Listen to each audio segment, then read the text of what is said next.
Lockdown के बाद मेरे पास कई सारे स्टूडेंट्स के सवाल आते हैं। 3 स्टूडेंट हैं जिनके मैं लगातार कांटेक्ट में हूँ, जो मेरे संपर्क में है, और उन बच्चों की स्थितियाँ ऐसी हुई कि मुझे ये एडवाइस करना पड़ा कि अब पढ़ाई छोड़ देनी चाहिए। ये बहुत सारे स्टूडेंट हैं जिनके सामने ऐसी स्थितियाँ हो सकती हैं, शायद जिनको आप न जानते हो या मैं नहीं जानता हूँ, या वो स्टूडेंट आपको नहीं जानते हैं या मुझे नहीं जानते हैं। नमस्कार, मैं डॉक्टर प्रवीण मोहिल रूबरू हूँ आपसे एक छोटे से टॉपिक के साथ। पढ़ाई छोड़ने का सही समय है अब। तो समझते हैं कि ये क्यों है। और गुस्ताखी माफ़, आपको बुरा लग रहा होगा कि सब लोग कहते हैं कि पढ़ाई को जारी रखना है, पढ़ाई को करना है, और मैं इस पे बात कर रहा हूँ कि पढ़ाई को छोड़ दें। अभी आप मेरे साथ वीडियो में अंत तक बने रहिएगा। ये विश्वास है कि आप सहमत होंगे मेरे बात से। तो चलिए सबसे पहले हम बात करते हैं कि पढ़ाई कब हमारे लिए गलत हो जाती है, नुकसानदायक हो जाती है। यानी कि जब हमारे पढ़ाई के प्रति संघर्ष शुरू हो जाता है। संघर्ष यानी कि एक स्ट्रगल बन जाता है, जब माँ बाप के लिए, माँ बाप या जिन पे हम डिपेंड हैं, जो हमें खर्चा दे रहे हैं, उनके पास आर्थिक स्थिति पूरी तरह से दब जाए, वो बहुत बुरी स्थिति हो जाए, उनके पास बिल्कुल पैसा नहीं हो। और जैसे जैसे हम उनसे पैसा लेके हम अपनी पढ़ाई करके आगे बढ़ते जा रहे हैं, वैसे वैसे उनके दुख तकलीफ़ बढ़ने लगे। यानी कि घर में पैसा नहीं हो बिल्कुल भी। और ये स्थितियाँ बहुत सारे घरों में होती हैं। ये मेरा अपना व्यक्तिगत अनुभव है। पिछले 25 साल से मैं इस हायर एजुकेशन में हूँ। मैंने बहुत सारे बच्चों को देखा है। ये एक पहली स्थिति है जहाँ मैं रिकमेंड करता हूँ कि पढ़ाई को छोड़ दें। एक दूसरी स्थिति है, वो माइंड के लेवल पे है। यानी कि एक बच्चा लगातार किसी एक डिग्री में, एक कोर्स में वो मेहनत कर रहा है, उसको 1 साल हो गया, 2 साल हो गया, 3 साल हो गया, बट उसको कहीं सफलता नज़र नहीं आती, और उसको लगने लग जाता है कि इस चीज़ में सक्सेस होना मेरे बूते से बाहर की चीज़ है, इसमें मैं नहीं निकल सकता, इसमें मेरी गाड़ी नहीं चलेगी। तो वहाँ पर यू टर्न लेना बेहतर होता है। अब सवाल है कि यहाँ पर जो मेरे सामने जो सिचुएशंस आई हैं, उन पे मैं थोड़ा प्रकाश डालूं कि 2 केस ऐसे थे जिनके पास स्कॉलरशिप थी, और जब उनसे बात हुई कि सर स्कॉलरशिप है बट घर की स्थिति भी ऐसी है, जब स्टूडेंट को मैंने कहा कि आप एक बार कैलकुलेट करिए कि स्कॉलरशिप में आपको 1 साल में कितना पैसा मिलेगा, और इधर आप रहेंगे, स्टडी को जारी रखेंगे तो आपको कितना पैसा मिलेगा। जब स्टूडेंट ने कैलकुलेट किया तो पाया कि सर बहुत बड़ा अंतर है, स्कॉलरशिप काफ़ी कम है और एक्सपेंसेस, खर्चे काफ़ी ज़्यादा हैं। और प्लस मैंने ये भी कहा कि आप ये ऐड करिए कि आप मान लो 2 साल की या 3 साल की या 5 साल की आप पढ़ाई ले रहे हैं। इस पढ़ाई के कंप्लीट होते ही आपके पास क्या, आपके घर का जो फाइनेंशियल चीज़ें हैं, फाइनेंस स्टेटस है, क्या आप रीगेन कर लेंगे, रिपेयर कर लेंगे। तो बच्चे ने कहा सर श्योरिटी नहीं है, निश्चित नहीं है कुछ भी, और मेजॉरिटी में तो इसके बाद बच्चे बेरोज़गार ही देखे जा रहे हैं। ये स्टूडेंट का अपना ऑब्जर्वेशन है और मैं इस बात से सहमत भी हूँ। तो स्कॉलरशिप कुछ भी हो, आपके पास बहुत सारी स्कॉलरशिप, कुछ भी हो, कौन सी भी स्कॉलरशिप हो, ये मीट आउट करना ज़रूरी है कि हमारा बैलेंस कहाँ बन रहा है। अब इसकी मैकेनिज़्म पे मैं बात करूँ कि इसकी मैकेनिज़्म क्या है।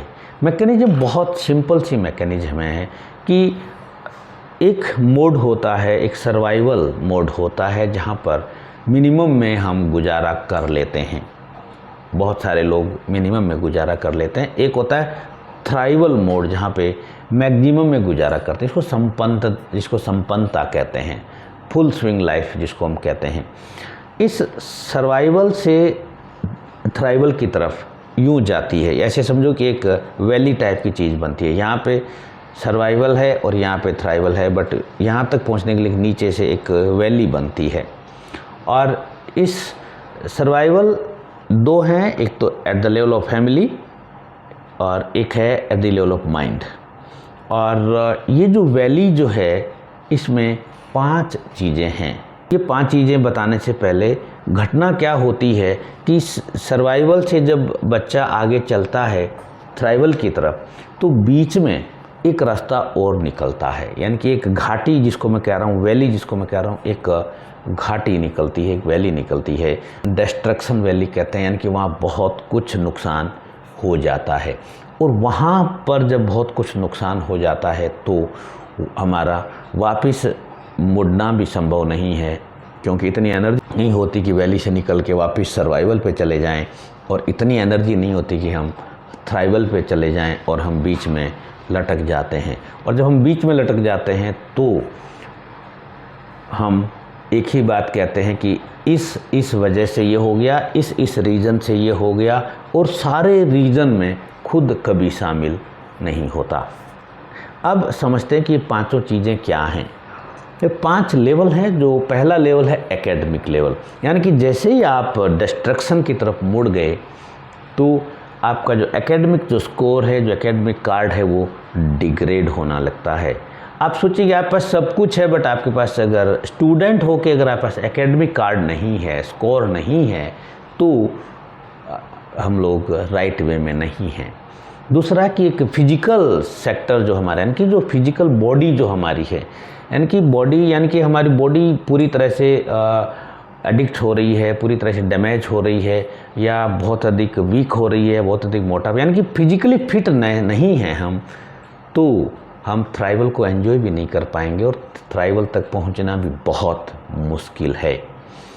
तीसरा फैक्टर होता है हमारा इमोशनल और मेंटल का, यानी कि हमारी जो मेंटल स्टेट है या हमारा जो इमोशनल लेवल है, यानी कि हमारी जो फैमिली से भी हम इमोशनली अटैच नहीं हैं, हम फैमिली से अटैच नहीं हैं, और हम लोग ब्लेमिंग स्टेट में चले जा रहे हैं, तो भी हम थ्राइवल को एंजॉय नहीं कर सकते और सर्वाइवल पर भी हम नहीं पहुंच सकते। चौथा सेक्टर है फाइनेंशियल।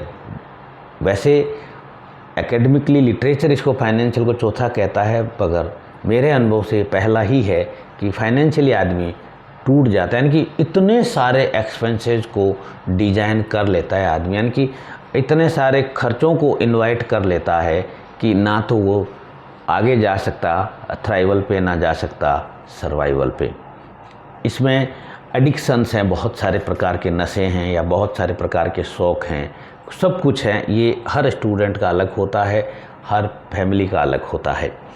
और पांचवा जो है वो सोशल है, यानी कि आप जिस किसी में हैं, यानी कि आप जिस जर्नी में हैं, आप जिस किसी में हैं, और आपकी जर्नी का जो कल्चर है, आप किसी बड़े शहर का कल्चर को ले रहे हैं, जहाँ किसी को ले रहे हैं, वो आपका जो रूट जहाँ पर है, यानी कि ऐसे समझो कि एक छोटे से गांव से एक बच्चा निकला और एक राजधानी में पहुँच गया है, कैपिटल में पहुँचे, तो कैपिटल में पत्तियाँ हैं और उस गाँव में जड़ें हैं। तो पत्तियों को हरा रहने के लिए, फोटोसिंथेसिस करने के लिए जो पानी जो मिलेगा वो वहीं से मिलेगा, यानी कि आपका जो रूट है वहाँ से वो एक्सेप्टेबल है या नहीं है, यानी कि आप वहाँ पर एडजस्टिंग हैं या नहीं हैं, यानी कि आपका सोशल स्टेटस क्या है। तो ये डिस्ट्रक्शन की 5 चीज़ें होती हैं, और ये पांचों चीज़ों में से अगर एक चीज़ भी डिस्ट्रॉय हो गई तो आप थ्राइवल पे नहीं पहुंच सकते। जैसे मान लो एक बच्चा है, उसकी हेल्थ पूरी तरह से डैमेज हो गई, तो वो क्या किसी सक्सेस को एंजॉय कर सकता है, ये आप और हम अच्छे से जानते हैं। मैंने बहुत से बच्चों को देखा है, और अभी पिछले 2 साल से वेट गेन और weight loss, access weight gain हो जाता है, वो कैसी स्थिति होती है आप सब जानते हैं। जिसको मैं कह रहा हूँ कि आपको पढ़ाई अभी बंद कर देनी चाहिए। एक पहला जो बड़ा रीज़न जिसकी हमने बात की और अब तक समझ स्पष्ट भी हो गया है कि हमारा जो माइंड जो है वो पूरी तरह से स्ट्रगलिंग स्टेट में रहता है, यानी कि 24/7 हम संघर्ष करते रहते हैं। संघर्ष किस बात से करते हैं? हमारे माइंड में पता है कि हमारे घर में पैसा नहीं है, हमारे माँ बाप की सफरिंग बढ़ती जा रही है, और हम जिन पे डिपेंडेंस वो बढ़ते, और आगे हमें कोई श्योरिटी नहीं मिल रही। तो एक माइंड जो है वो चिंता ज़रूर करता है कि ये सब चीज़ें हो रही हैं, तो मुझे यहाँ पे डिसीज़न लेना होता है। एक चीज़ और देखी गई है, अभी में जो फैमिली के मेंबर हैं वो स्ट्रेस में आ जाते हैं। और याद रखिएगा डियर स्टूडेंट की मदर और फादर, इनकी एक ख़ास बात होती है कि वो अपने स्ट्रेस को शो नहीं करते हैं जनरली, जनरली सो नहीं करते हैं और इस स्ट्रेस की वजह से घर में झगड़े और किट और टिक टिक जो भी आप कहें वो सब चीज़ें चलना शुरू हो जाती। बेशक ये आपके साथ हो भी सकती है और ना भी हो, बट उनके बीच में ये बनना शुरू हो जाती हैं। कुछ रीज़न और भी हैं, जैसे आपने अपनी डायरेक्शन को ही चेंज कर लिया हो, किसी और डायरेक्शन में जाना चाहते, तब भी आपको पहली डायरेक्शन को आपको छोड़ देना होता है। कुछ बच्चों के पास एक जॉब ऑफर आ जाता है पहले ही, तब भी उस चीज़ को छोड़ देना चाहिए होता है। अब सवाल है कि हमने पढ़ाई को छोड़ दिया, अब क्या करें? अब ध्यान से सुनिएगा, क्योंकि यहाँ एक चीज़ जो समझने की कि आप हमने पढ़ाई किसी मजबूरी में छोड़ी है, क्योंकि हमारे सामने कोई प्रॉब्लम है इसलिए हमने छोड़ी है, खुशी से नहीं छोड़ी। बट यहाँ एक चीज़ आपके पास और है, वो ये है कि आपके पास एक हुनर है, एक एक्सपर्टी आपके पास है, और वो एक्सपर्टी के लिए टीचिंग में, भले ही हमारा बच्चा हिंदी मीडियम से पढ़ के आया हो, बट वो इंग्लिश मीडियम के बच्चों को बहुत आसानी से पढ़ा देता है। टीचिंग की बहुत अच्छी देखी गई, सेलिंग, भले ही MBA नहीं है घर में कोई भी, बट सेलिंग उसके हुनर में है, वो कुछ भी चीज़ मार्केट में बेच सकता है। रिपेयरिंग, मैं एक ऐसे बच्चे को जानता हूँ जो 5th क्लास तक पढ़ पाया, आगे कुछ भी नहीं पढ़ा, उसको इंग्लिश भी नहीं आती, कुछ भी नहीं आता, बट वो बहुत अच्छा मैकेनिक है अपने इलाके का, टीवी का, रेडियो का, इलेक्ट्रॉनिक्स का, DVD, जितने भी सारे इंस्ट्रूमेंट बहुत अच्छे से रिपेयर करता है। एक और फील्ड है मेडिकल का, मेडिसिन का। एक और पर्सन को मैं जानता हूँ, क्योंकि मेरी उम्र के व्यक्ति हैं वो, जो 11th में छोड़ दिया था उन्होंने पढ़ाई, और वो मेडिसिन इतने एक्सपर्ट उनके पास है कि उनके पास आज लाइन लगी रहती है, उनके पास पूरी संपन्नता है। और एक और फील्ड मैंने देखा कि ट्रेनिंग का, मेरे बहुत सारे स्टूडेंट ट्रेनिंग फील्ड में हैं, यानी कि उनकी ट्रेनिंग का जो स्किल है बहुत अच्छा है। तो इसमें से कोई भी एक आपके पास स्किल है, या इसके अलावा कोई और हो सकता है, कुछ डिफरेंट हो सकता है। उस स्किल को क्या करना है, आपको आइडेंटिफाई करना है। आइडेंटिफाई करने का मतलब क्या है कि आपको उसको एक देखना है। वो आपके पास कुछ साउंड हो सकती हैं, बचपन में किसी ने कहा हो कि ये बहुत बढ़िया मिस्त्री है, या बचपन में किसी ने कहा हो कि ये तो बहुत अच्छा डॉक्टर है। कुछ भी आपके पास साउंड हो सकती है, कुछ फीलिंग हो सकती है कि हाँ यार ये काम तो मैं कर ही सकता हूँ, ये काम तो मैं कर ही सकती हूँ। आजकल डिजिटल में हो गया है, आजकल के बहुत सारे बच्चे डिजिटली एक्सपर्ट हैं, वो कुछ भी आपको पता है। तो उस चीज़ को क्या करना, आपको जस्ट एक 2-3 दिन सोचना है, उस पर पूरी तरह से मंथन करना है। और मंथन ये करना है कि ये काम मैं शुरू करता हूँ या करते हूँ तो आगे मेरा क्या स्कोप है, इसमें आगे कैसे करेंगे, और फिर उस पर एक्शन ले आना है। और एक्शन शुरू करने के बाद आपके सामने कुछ भी हो जाए, उस एक्शन को रोकना नहीं है, कंटिन्यू। सपोज करो कि आप टीचिंग करने लग गए, तो उस टीचिंग को रोकना नहीं है जब तक आपकी संपन्नता नहीं आ जाए। आप सपोज रिपेयरिंग करने लग गए, तो उसको रोकना नहीं है। सपोज आप मेडिसिन के फील्ड में हैं, तो उसको रोकना नहीं है, और लीगल वे में काम करना है, यानी कि जो लीगली हो, इलीगल काम नहीं हो, ये ध्यान रखना है। हाँ, थोड़ा पसीना आएगा, थोड़ी मेहनत आएगी, उस समय आपका जो आपके अंदर कई सारे बहाने उत्पन्न होंगे, मैं ये कर लूँ, वहाँ टिके रहना है, स्टे रहना है, हटना ही नहीं है आपको।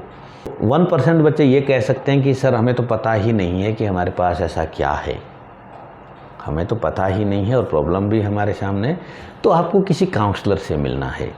क्योंकि आपके पास पैसे थे और आपने कहीं घर में रखे और आप रखे भूल गए, ऐसी स्थिति आपकी है। हुनर आपके पास है, बट वो कहीं रखा हुआ, आप भूल गए और आपको उधार मांगते घूमना पड़ रहा है। तो वहाँ से आपको हेल्प मिलेगी, और जैसे ही आप काउंसलर से बात करेंगे तो आपको लगेगा कि अरे यार, मैंने तो इतने सालों तक 2 साल 3 साल तो मैंने यूं ही बर्बाद कर दिए। और जब आपको ये माइंड में आ जाए तो समझो कि आप ट्रैक पे हैं।